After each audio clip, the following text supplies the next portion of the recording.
On se situe en forêt de Bondy à Clichy-sous-Bois et on est actuellement sur un projet qui s'appelle En dessous la forêt. C'est un projet qui est double. C'est à la fois cette installation plastique sur laquelle on se trouve qui va devenir support à une création chorégraphique. Ce travail-là, je le fais en collaboration avec Jean-Yves Young. Et en parallèle, il y a un film documentaire qui raconte la rénovation urbaine qui est en cours et comment est-ce que finalement la forêt devient un espace de refuge ou de résistance. La manière dont je travaille généralement, c'est d'interroger les espaces dans lesquels je vais m'inscrire ou je vais potentiellement projeter des projets.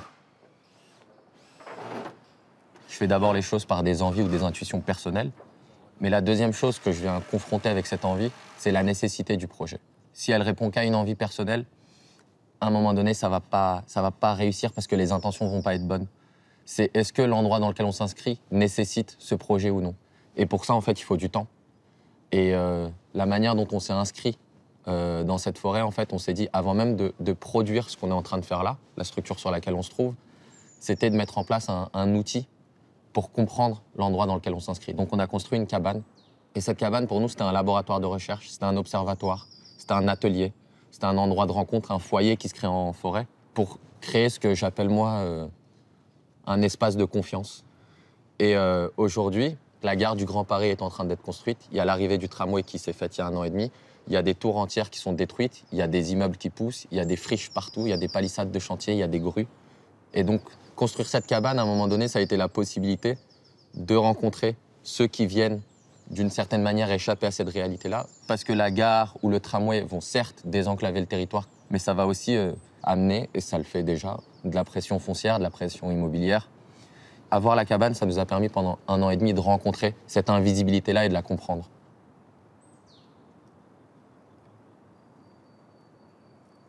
L'objet qu'on vient installer ici, en fait, il a vocation à faire écho avec toute l'histoire contemporaine de Clichy-sous-Bois et de Montfermeil, des différents aménagements du territoire qu'il y a eu ici ces dernières années. La construction qu'on fait là, en fait, symboliquement, c'est une énorme façade d'immeuble.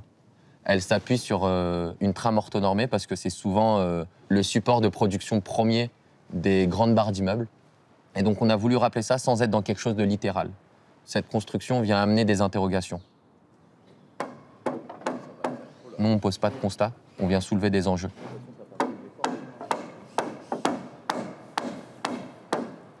Ce qui se passe ici, c'est qu'on a des énormes parcelles, ce qui fait que dans le quotidien des gens qui habitent là, pour aller d'un point à un autre, il faut faire des énormes détours.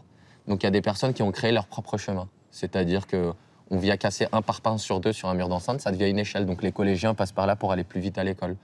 On vient arracher un grillage, ça devient une porte d'entrée. Et donc quand l'arrêt de bus est de l'autre côté, ça permet d'aller chez soi plus vite. On regarde les pelouses qui sont usées à certains endroits et qui révèlent que d'un coup, les chemins officiels ne sont pas empruntés, mais c'est les chemins officieux qui sont créés. Et ça nous a pas mal plu parce que d'un coup, il y a une subversion de la part de certaines personnes pour reconfigurer les espaces et reconfigurer les limites des espaces qu'elles habitent. Et donc c'est un peu ça qu'on a voulu créer sur cette façade, c'était de dire il y a les chemins conventionnels, normés qui sont créés, donc sur lesquels les interprètes vont évoluer, et progressivement, il va y avoir subversion. C'est-à-dire que la façade va devenir un échafaudage, on va venir y greffer des choses, les interprètes vont commencer à déconstruire ce qui est là et à percevoir l'espace différemment de tel qu'il est pratiqué en général. Et c'est toute cette ambivalence qu'on essaye de faire exister.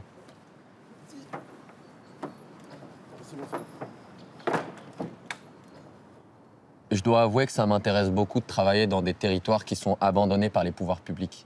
Parce que lorsqu'il y a abandon, il y a parfois situation de crise, et c'est dans les situations de crise qu'on réinvente des nouveaux modèles, et des nouveaux modèles politiques d'organisation, de gestion, et d'autogestion parfois. Aujourd'hui, dans la manière de fabriquer la ville ou les bâtiments ou d'aménager un territoire, on est dans des enjeux liés à de la rentabilité, donc on produit des enveloppes, beaucoup, mais on n'a pas le temps de mettre en place des processus de recherche ou d'analyse sur la nécessité de produire ces enveloppes-là. Avec un groupe d'amis architectes, on a décidé de créer une plateforme, la plateforme Amaniwan. C'est à la fois un laboratoire de recherche et une maison d'édition, et c'est à la fois un atelier de création et de production. Pour nous, c'est vachement important de faire le lien entre le laboratoire de recherche et les publications qu'on fait, parce que ces recherches, elles se concrétisent par des éditions papier, et l'atelier de création et de production, qui est notre deuxième pôle. Et en fait, les thématiques qu'on traite, elles vont se retrouver 2 années plus tard, au bout de 2 années de recherche, au sein de l'atelier de création et de production. On a travaillé sur le numéro 2 de la revue Amaniwan, sur les politiques de gestion d'eau à travers le monde. On a mutualisé des regards, des enquêtes de terrain, des regards d'experts, on a fait des entretiens. Et derrière, on s'empare de cette matière sur des projets artistiques portés par notre atelier de création et de production. C'est là que depuis 2-3 ans, moi je fais pas mal d'installs autour de l'eau comme matériau et ressources. On parle souvent de l'eau comme bien commun. Et ce que je fais, c'est des machines.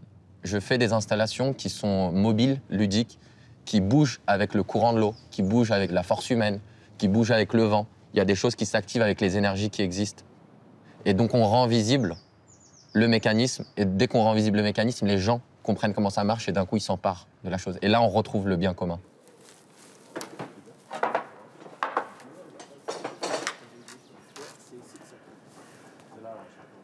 Je fais des installations dans l'espace public parce que je pense que c'est l'endroit de convergence, une manière d'interroger la norme.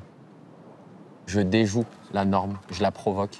Parce que je pense que la norme, elle inhibe les choses. Surnormer à un moment donné, ça aseptise les choses, ça industrialise, ça conventionne. Et je pense que parfois le bon sens doit primer sur la norme. Ouais.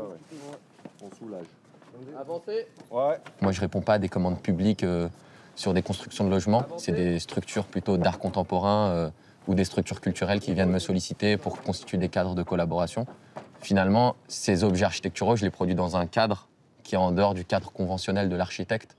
Et en fait, moi, j'espère qu'ils vont potentiellement faire jurisprudence pour derrière faire bouger aussi la norme à d'autres endroits.